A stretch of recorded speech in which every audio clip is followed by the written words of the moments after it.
Hello again, and welcome to hashtag Triple P Teen Talk Tuesday with Amanda and Penny from FCSS. So this week we're going to talk about tip number 2, which is pick your battles. So as we all know, as our kids get older, the battles become different and sometimes harder than they ever once were. And so what Triple P suggests is trying to avoid that knee-jerk reaction or the instinctive jump to disagree with them. Instead of reacting immediately, make sure you stop and you think kind of what you want to say and how you're going to say it. And figure out, does this issue, is it going to cause problems in the long term, or is this a short-term challenge that can be figured out another way? Right? Picking your battles, we do it with our spouses, we do it with our parents, we do it with, siblings, we do it all over the place, right? And so this isn't a new concept by any means. One of the things that Triple P suggests is to create that positive environment, right? That learning environment. We talked last week in tip 1 about being that good example, and picking your battles is a great example of being a good example, because if you're nitpicking about every single point, at one point our teens are either going to stop listening to us, they're going to stop trusting us, they're going to stop wanting to have those conversations with us, right? So creating that positive learning environment looks like opportunities of problem solving. So we always need to stop and kind of take a breath ourselves, as well as teaching our teens to take that breath initially. And then we want to kind of think about the things that we want. What's going to solve this problem? What is this problem creating? And then finally go ahead and try, some of those strategies. So sometimes it is just as simple as no, this is it. This is against our beliefs or our values or our family rules. But sometimes it's yeah, you know what? You got a good point, right? And so let's see how that works. Let's see how it goes. That's a good example of picking your battles when they come. Connection. Doesn't matter what program, evidence-based program that you take part in, connection is a key solution to helping your children and your teens grow, as well as yourself as a parent. And then motivation and involvement, right? So the more we are nitpicking or knee-jerk reactioning with our teens, the less motivated they are going to be to want to share anything with us. So again, calm, collected, direct, right, with our kids, and that's going to be a theme as we go. And then I want to talk a little bit about assertive discipline. And so when people hear discipline, they think punishment. Those usually equal one another. And in Triple P's case, they really talk about how discipline isn't about punishment. It's learning to follow whatever that looks like in your family. So again, beliefs, values, rules. It's an opportunity to grow, an opportunity to learn together, right? So that's what discipline is, as opposed to that punitive, you can't do this because you're not old enough and I said so, you're grounded for a month, right? It's different. It's that opportunity to make those connections, teaching our kids the responsibility that they need. Consistency with words and routines in families is super important.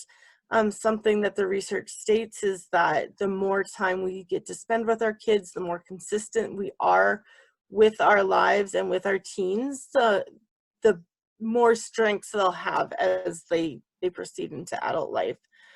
And then calm and listen. And I'll probably finish every tip off with that myself, because ensuring you're just taking a few seconds to breathe, right? More than not, I'm sure we're all okay, breathe. How do I set a good example here? What should I say? How do I pick my battles, right? And again, we'll keep reminding you too that we're human and it's okay that we're making mistakes, because again, that's a great learning opportunity for our teens. So yeah, Penny, do you have anything to add?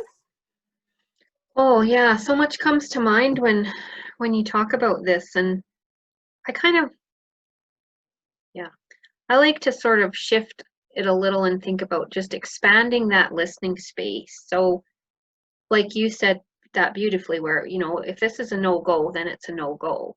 And I can still expand that space to say, well, tell me about that, about what you're thinking about that, and tell me what you think about why we believe this, and opening up some space for conversation in addition to the no. Well, yeah, it's still a no, and we can talk about it. And yeah, so they'll continue to talk about it, and often just talking about it is enough. And again, from toddlerhood, those ideas about listening, really listening to them and engaging them in a conversation is often what they're looking for, more than actually whatever the red plate or whatever that the thing might be. And I mean, maybe not for teens so much, but yeah. Going out with friends, I think, Yeah, is one of those big ones, yeah, right? Like, and setting a curfew. How do we go about doing that, right? And we go about doing that before the event happens, right? And yeah, so, if you can have a consistent curfew for your kids when they're going out with their friends ahead of time, that makes it a lot easier when you're in the middle of kind of that negotiation with them. Yeah. yeah, yeah. And yeah, I mean, I think a really big thing is allowing the feelings that come with, right? So it can become a battle when we try to shut down the feelings that are associated with their disappointment over the no. Um, and sometimes that's hard. It triggers us as parents. Big feelings are hard. And teens have a real knack with words, which your toddlers don't.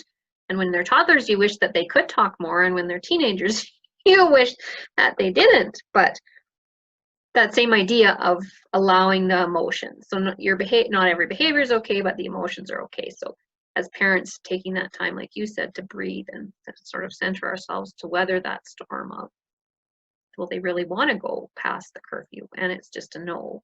And you can be mad and sad and all those things, and it's still a no. And we still don't have to have a fight about it, right? Because you can't fight with someone if there's nothing to push back against, right? So that's kind of what I think about that. When I think about, well, if you're just this rubber board that nothing sort of, there's no fight because they have nothing to fight against, right? Excellent. So as always, our website, www.fcss.ca, is there for your information. We've got tons of programs on the website that you can either sign up for or read through or whatnot.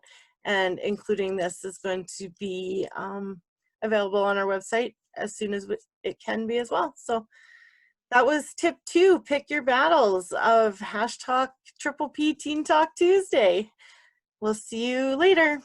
Bye, Okay, everyone. thanks for joining. Bye.